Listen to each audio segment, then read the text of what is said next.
abaana besomero babawadde obutwa. Amanya essomero ly'e Nakanyonyi abaana babawadde obutwa. Ambulance zisomba, abamotoka obutono basomba, n'ababoda basomba. Sofa batugambye bakafaako abaana 14. Abaana babawadde obutwa ssomero ddamba. Ndowooza olaba akeetalo kangi nnyo. Ambulance zisomba, obumotoka obutono busomba, abantu bangi nnyo. Essomero lya Nakanyonyi Secondary School wano. Abaana badde obutwa kolaba akeetalo, taxi zisomba.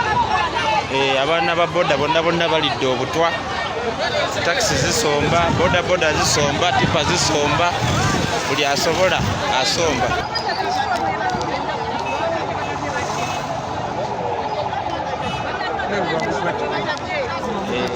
Keetalo bannaye. Abaana b'essomero bawadde wanene obutwa. Essomero ly'e Nakanyonyi Secondary School eriri eno Kalagi babawadde obutwa naye akeetalo kangi nnyo. Abaana bonna ssomero ddamba.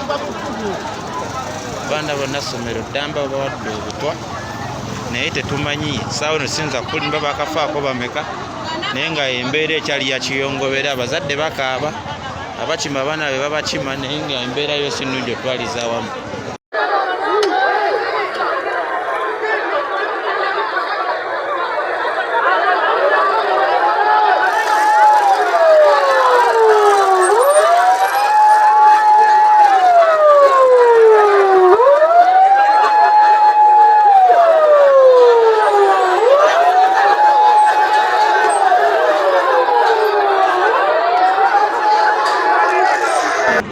Abagurupu lo chairman mukono basawo bannange bajjajja b'abaana bwe mubanga mulina abaana abasomere waffe mukono Kalagi abaana essomero baali wadde obutwa abaana bafa abasiniya fo ab'ebisulo bw'oba olina mukwano gwo ng'alina omwana asomera Nakanyonyi mukono Kalagi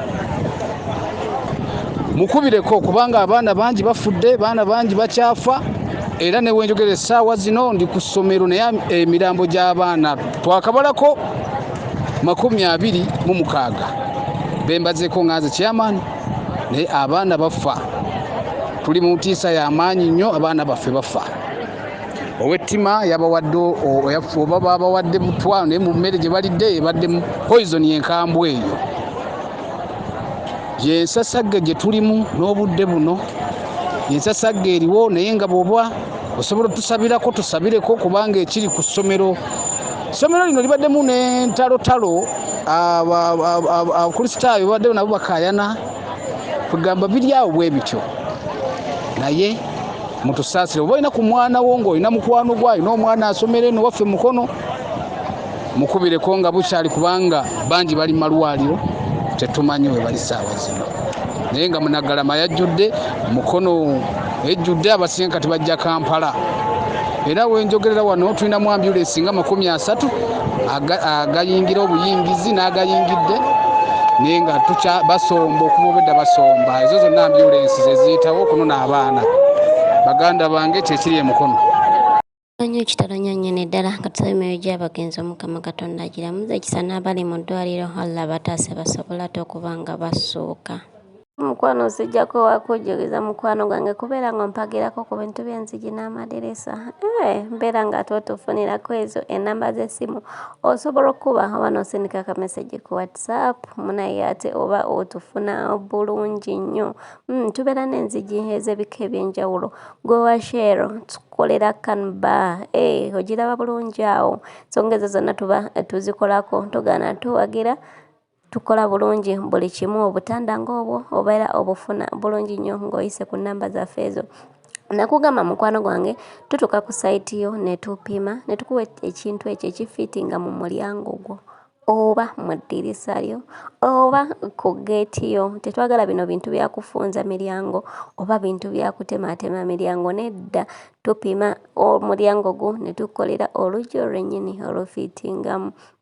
togana tuwagirako ebintu byaffe biba birungi nnyo munnange nga w'obiraba tulina enzigi ezislidinga nga zidda waggulu ne wansi tulina enzigi ezislidingira mu sides okitegedde munaye mbeera bubezi ng'otwekwata amadirisa agaslidinga gona tubeera nago tusangibwa mu kibuga Lukaya okitegedde bulungi mukwano gwange omunaye ow'emmotoka tokkiriza mmotoka yo kubwasuulwe tuwa omulimu tube nga ate tukolera akayumba emmotoka yo ebe nga ate ebeera ku safe side ogenda ozukka ku makya munaye nga ate teriko musulo gwonna ekitegedde ekintu ekyo obeera ng'otufunira ku nnamba zaffe ezo ez'essimu oba oli luddawo mukwano gwe nkasita otukwasa omulimu tuba tusobola okutuuka mu kitundu ekyo ne tukola omulimu ate ne gusobola okubeera nga ate gugwa ebbeeyi ebeera yakuteeseganya mukwano gwange gwe tutya tukontakitinga oyinza ogamba ate kifa mbeera wala mukwano gwange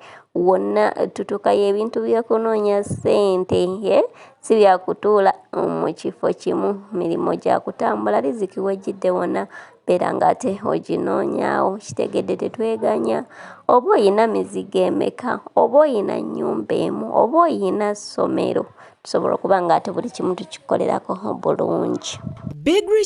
Big Rich Junior School ly'essomero w'otwala omwana n'otejjusa ssomero lya day ne boarding tuva ku daycare okutuuka ku P7 abasomesa baffe batendeke ate nga tuli mu kifo ekigazi obulungi awali n'ekisaawe omwana okwetaaya eddiini zonna tuzikkiririzaamu tusomesa ebya bakery, cookery, kompyuta n'okutumbula ebitone by'abaana tulina ebyokuzanyisa eri abato entambula weeri eri abayizi abava ewaka ekisulo kyaffe kya mulembe era ow'ekisulo ebikozesebwa abisanga ku ssomero tusangibwa Nsangi emabega wa Gipi petrol station okumanya ebisingawo kuba ku 0701 69 812 Big Rich Junior School ly'essomero eririko kati.